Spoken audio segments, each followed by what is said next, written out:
All right, everyone, welcome to the May safety meeting. I hope everyone's doing well. Finally got some good weather here.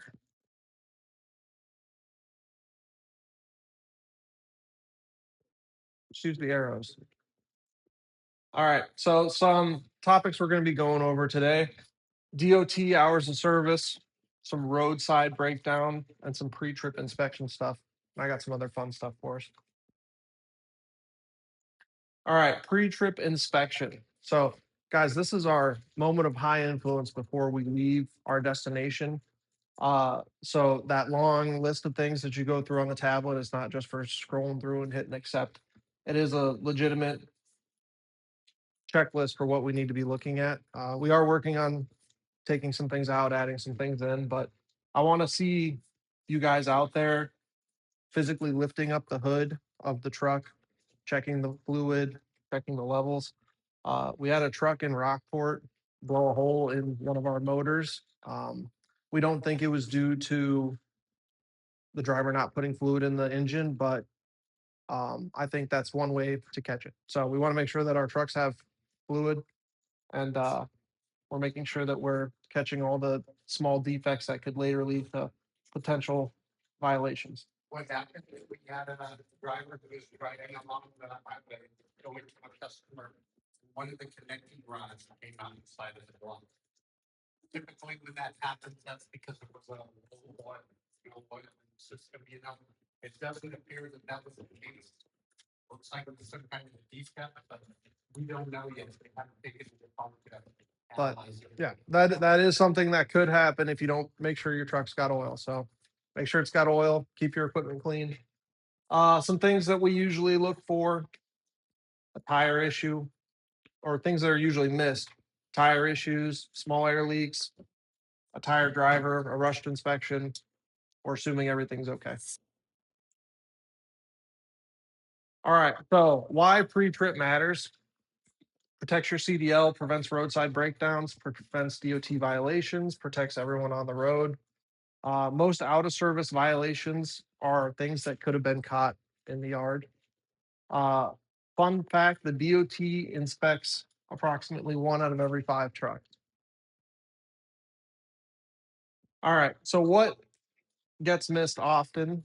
Low tire pressure, um, holes on your tire, valve drips, braking, brake air leaks, cracked mud flaps, marker lights, hose wear, dome gaskets. A tiny air leak today could become a breakdown tomorrow.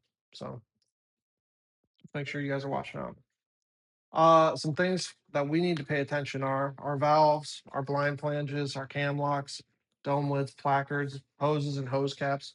How many of you guys make sure that your hose caps are on your hose? Good.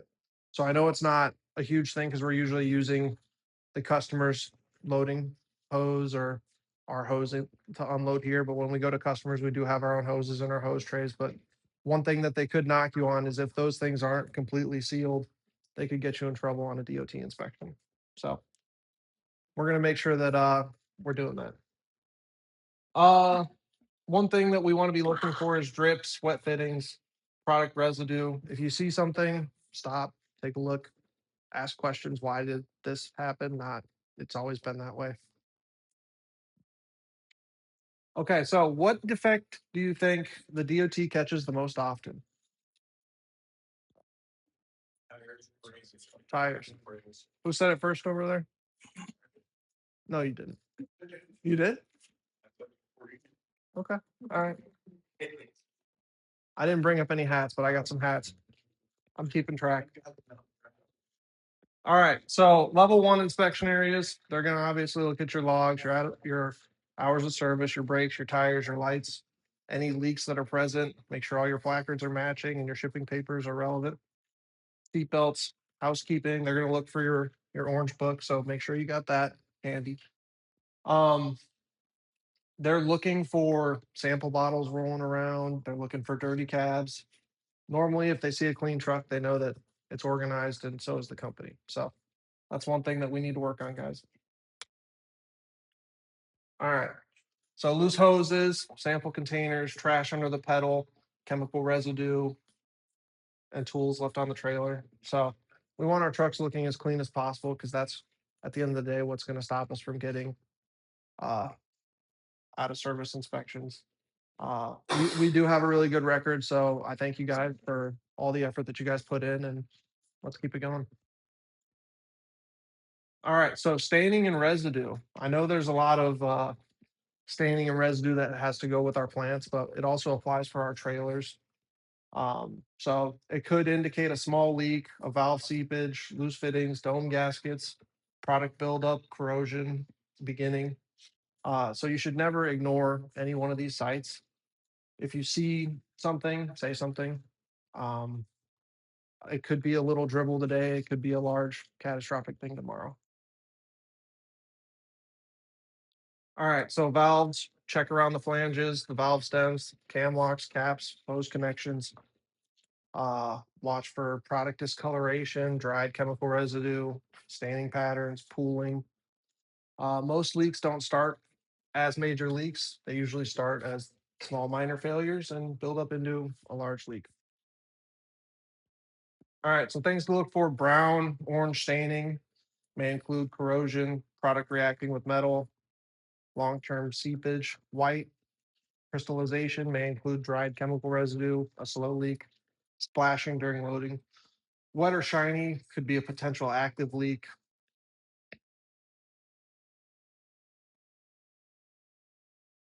Okay, so if you find staining or residue that doesn't look like it's always been there and you think that it needs to be checked out, make sure you notify one of us or our maintenance team and we could take a look at it. Even if it's on the plant, um, I think it's worthy of a note. So never assume that it's always looked like that. Fun fact, many serious hazmat leaks are discovered after. So driver notices staining, the trailer often warns you before it fails. All right, hours of service. So, guys, the main point of hours of service is protect the drivers, the fatigue of the drivers. So, it's going to affect your fatigue, your reaction time, your awareness, your judgment, and your patience. Driving tired is dangerous because drivers don't really realize how tired they actually are. So, we want to make sure we're following our hours of service, your 11 hours of drive time, your 14 hours of on duty, your 30-minute break after 8 hours of consecutive driving, and your 70-hour 8-day limit. The 14-hour clock never stops. Even if you're at a mill, you're taking your lunch or paperwork. As soon as you punch that ADP clock, you're on the clock. All right, so watch for heavy eyes, missing exits, drifting lanes, warning or yawning, slow reactions, forgetting simple things. Fun fact, being awake for 24 hours can impair drivers similarly to being over the legal alcohol limit. So if you guys are tired, I'd prefer you guys pull over, take a nap. Uh, I'd rather you guys get caught up than get in a potential accident. But you guys know what your limits are, so just be careful. All right, rushing causes violations. Most violations happens when drivers feel behind or frustrated, want to make up time. Examples: speeding, skipping intersections, missing checks, forgetting paperwork, and improper lane changes. All right, so here's one of the things that I want to show you guys. This was a driver leaving out of the gate on his pre-trip inspection. I want you guys to watch the tires, okay? So notice how these ones are all rolling and this one isn't. What did this driver not do?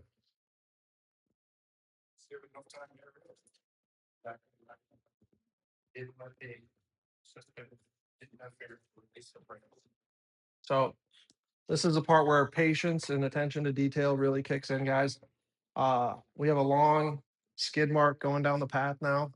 I'm not going to name names, but an issue like that pretty much destroys the tires. Those tires are flat, and we're gonna have to replace all 4 of those tires, and it's just not something we want to do. All right, so this one is an incident. It's not our incident, but I thought it was noteworthy to share. Um, Hunter, why don't you hit play?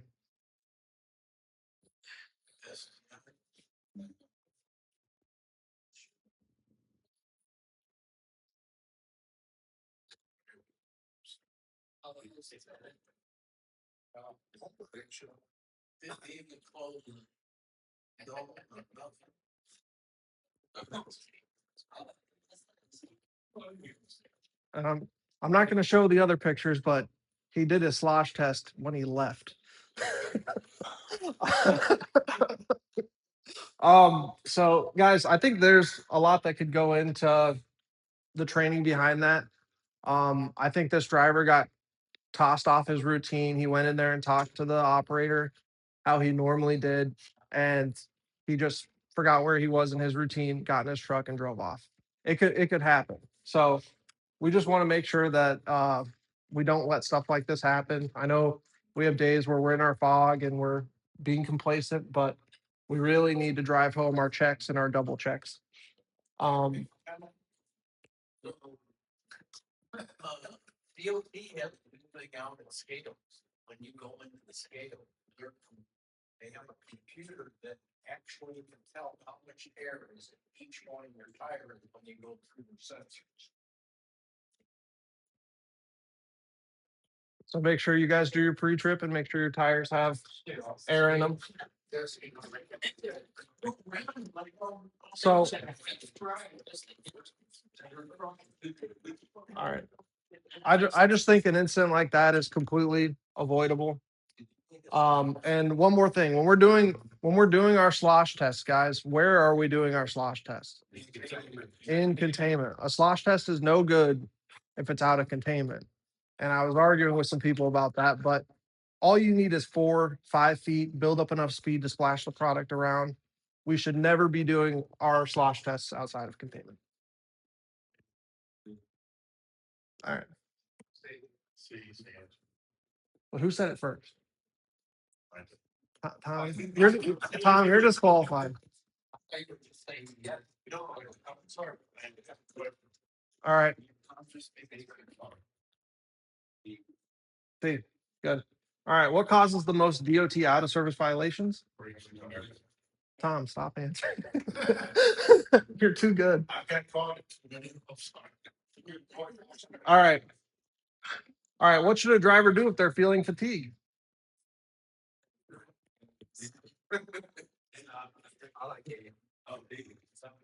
Stop. D is stop and communicate. All right, guys. Here is our video of the month.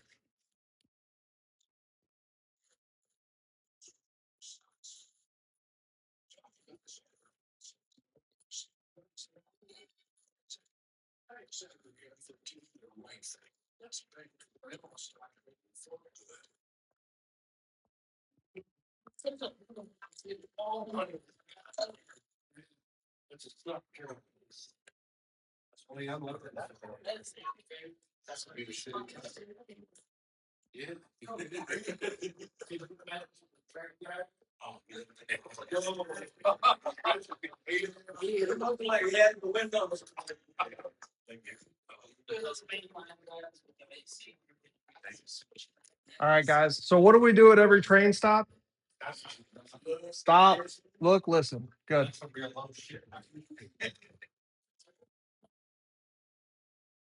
All right, guys. That concludes our meeting. Thank you. If you guys need us, we'll be around.